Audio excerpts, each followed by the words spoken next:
Pete. How are you? Good, how you doing, John? Good. Welcome to Environment TV. Great to be here. Could you explain a little bit about what's going on the 21st of September and the weekend? Sure. Just to give some context for the 21st, on the 21st of September, there's going to be the largest climate march in the history of this country. It's called the People's Climate March. We got people coming from across the nation, from all over the world. And the reason they're coming to New York City is because on Tuesday, September 23rd, Ban Ki-moon has called for a UN climate summit. Ban Ki-moon being the Secretary General of the UN. And what makes this unique, as opposed to some of the other UN climate conferences that have taken place before, is that world leaders typically send delegates, low-level diplomats to those climate talks that have happened in the past. This time, world leaders themselves are going to be here in New York. And the event is coming at a crucial moment because, as hopefully people are aware, we've reached 400 parts per million of carbon equivalent gas in the atmosphere, approaching thresholds that scientists tell us will lead to even more extreme weather caused by climate change, and creating feedback loops that will spiral out of control. We're actually at a moment where if we don't start to reverse the trend of warming on this planet, then we're looking at some very tough, dire, resource-scarce times ahead. So for 20 years, the UN, governments around the world have been talking about addressing climate change. But over that same period, global emissions of greenhouse gases have actually doubled. So obviously something is not working. And who's really feeling the effects of increased emissions of greenhouse gases? It's the poor and it's the working class around the world, in this country and globally, who are feeling the most severe impacts of storms, tidal waves, floods, rising sea levels. So now that we got the world leaders coming to town, we want them to recognize the voice of the people, and that's what's going to be happening on September 21st. So I hope Environment TV watchers will come out, hit the streets. Those details are still being worked out, but we're looking at a very large presence of indigenous peoples, union activists, national environmental organizations, all organizing under this big umbrella, calling for world leaders to agree to drastic greenhouse gas emissions reductions. Because if they don't, we're all in trouble. People that may have trouble getting here. I mean, it's a big city, it's a little difficult sometimes to get here. What are you guys doing to reach out to people and help them get here? Well, I would go to peoplesclimate.org, and there's going to be about 500 buses coming from, throughout the Northeast, Mid-Atlantic region. There'll be lots of options to hop on those. And you can go to peoplesclimate.org to get updates about what's taking place. Hopefully, potentially folks can come in earlier, because the group that I organize with, System Change, Not Climate Change, we're putting together a climate convergence because we recognize that movements are more than just marching and holding signs.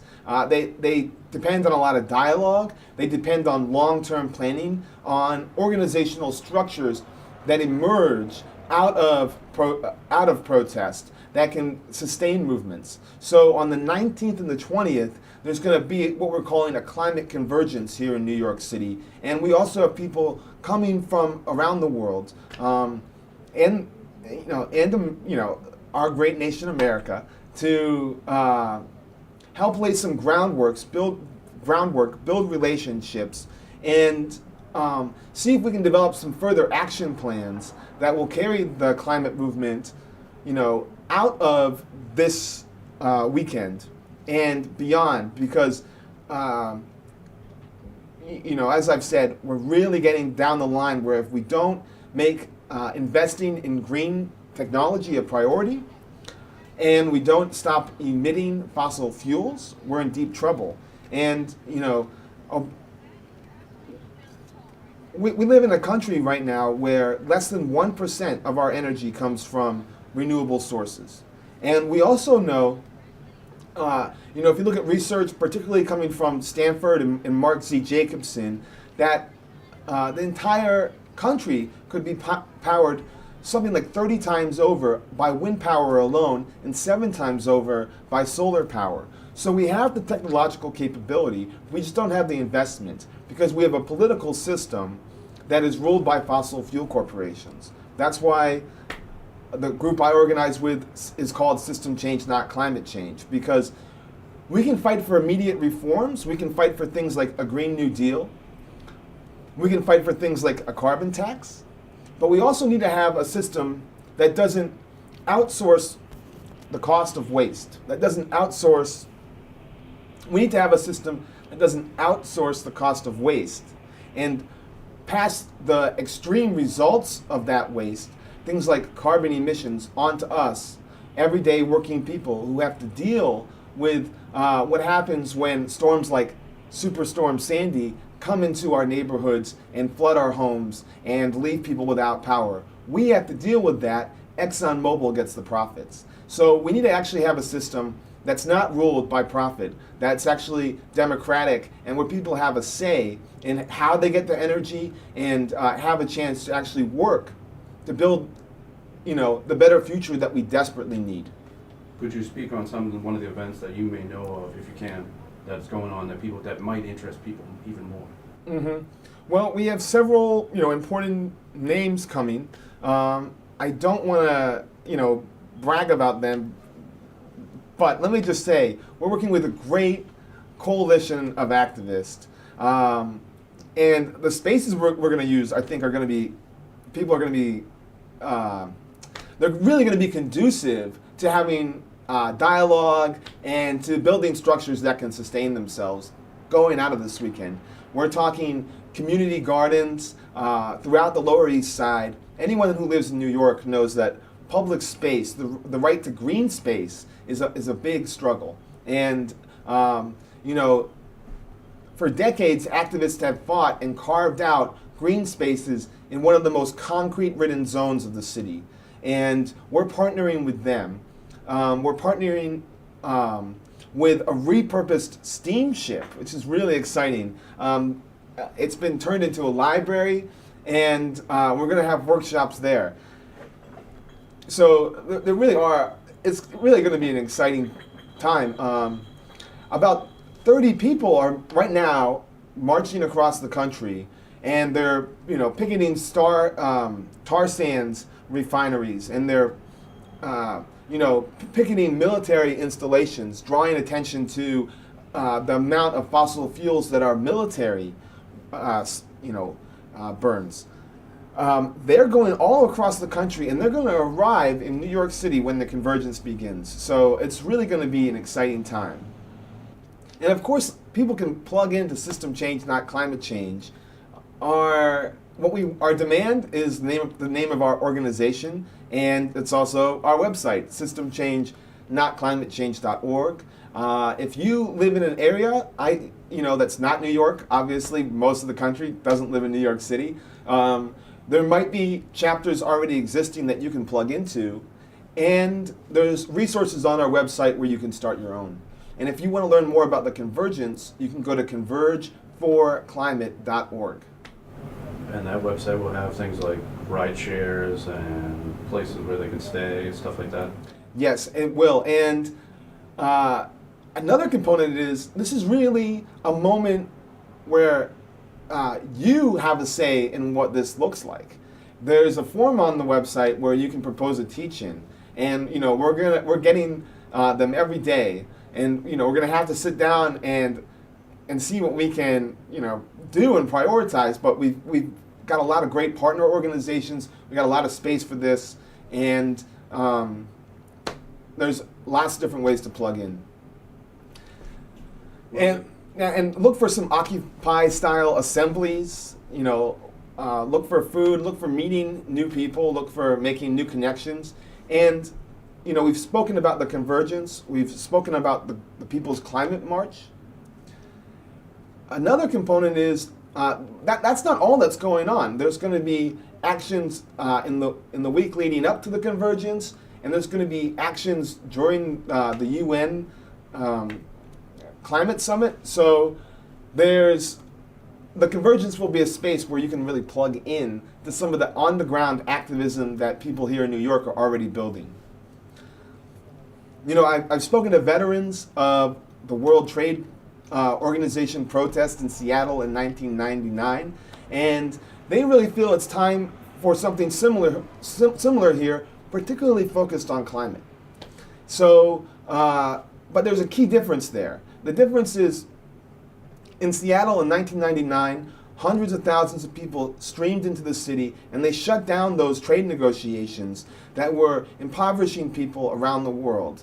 And they pushed for just trade negotiations, fair trade. Now, we don't want to shut world leaders down when they're talking about climate. We want them to be there discussing what they're going to do, taking major steps and making commitments for greenhouse gas reductions. So our objective is not to shut down the talks. It's to make them stay in, to lock them in, until they come up with something real and substantial that's going to help people in the Philippines who were hit by Typhoon Haiyan, people here in New York City who were hit by Sandy, people in California that are struggling with drought. This is really affecting working people across the globe, everyday people across the globe. And, we don't have helicopters to escape when a storm comes. So this is really our only option as we look at predictions coming from scientists. As we look at the predictions coming from scientists, normally a pretty reserved bunch, but the things they're saying are, if we continue down this path, our planet and its ability to sustain human life itself is actually in jeopardy. So you mentioned world leaders. Have you guys been able to make contact with any world leaders or reach out to them, trying to see if you let them know you're here? We're going to let them know we're here during the People's Climate March, and hopefully it'll be very hard for them to ignore hundreds of thousands of people in the street. That's the extent of the outreach we've done to world leaders. I mean, you listen to President Obama's speeches, and you hear him say, like he did in 2012, we've built enough oil and gas pipeline to encircle the earth and then some. Obama knows, and he's spoken very to the point about this in the past, that climate change is a real threat. And still he goes on television and he says things like that. It's hard to take his commitments to addressing climate change seriously when he's talking out of both sides of his mouth. I believe one Washington Post reporter called it the flying unicorn energy strategy, because he's got renewable investments over here, he's got oil and gas leases over here, 700 million acres of Bureau of Land Management land now being leased to oil and gas companies. And as I stated earlier, the amount of energy in this country drawn from renewables is still less than 1%. What is it now? 6 years since he came to office. This is not a serious strategy for addressing climate change. And if you think about how many people are really struggling to get by, people that are unemployed or have low-wage jobs, there's actually a real opportunity here to address the climate crisis and to put people to work building a green infrastructure that we desperately need. And another way to, ways to raise revenue, you tax carbon emitters at the source of extraction, right? Make it very costly for them to extract fossil fuels and then later to burn those fossil fuels as a way of phasing it out, and you put those funds in the hands, you invest those funds in public infrastructure projects that revamp our energy grid, that set up wind farms along the East Coast. These are some of the projects we could really invest in if we actually put our money behind something like this. And we know there's money, right? We know Wall Street makes billions of dollars. Another option is a financial transaction tax. Wall Street makes transactions every day, and they're not taxed for them. But if I go down to the store and I buy a candy bar, I have to pay a sales tax. There's a massive revenue stream there that could be utilized. So there's money out there. It's just in the hands of very few people, and that's another component of system change, right?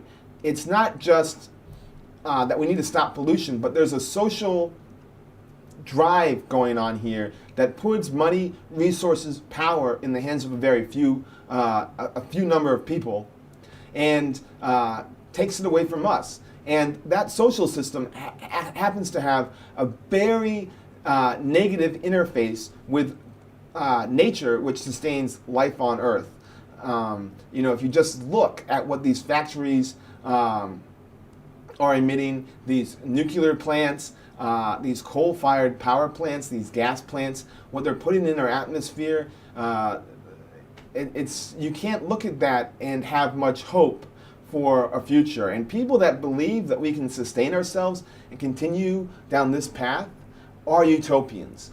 We are anti-utopians. We are realists. And we realize that we have to enact massive change very swiftly. And that's what hopefully September 21st with the People's Climate March and September 19th and 20th before that with the Climate Convergence, that's what we can really begin to accomplish, enacting some serious system change from the bottom up. Have you guys planned like a session where people can come and connect with other people from different parts of the world? Mm-hmm. There's going to be, several informal works, spaces where, there won't be anything going on. It's not going to be an academic type conference. It's really going to be about the interface between intellectuals and activists, and coming up with solutions and strategies for changing the world. Do you want to give the information on where people can get this information, who they can get in contact with one more time? Yep, the websites you want to know, you want to tattoo in your brain, convergeforclimate.org and peoplesclimate.org. Anything else you want to say? See you in September. Great.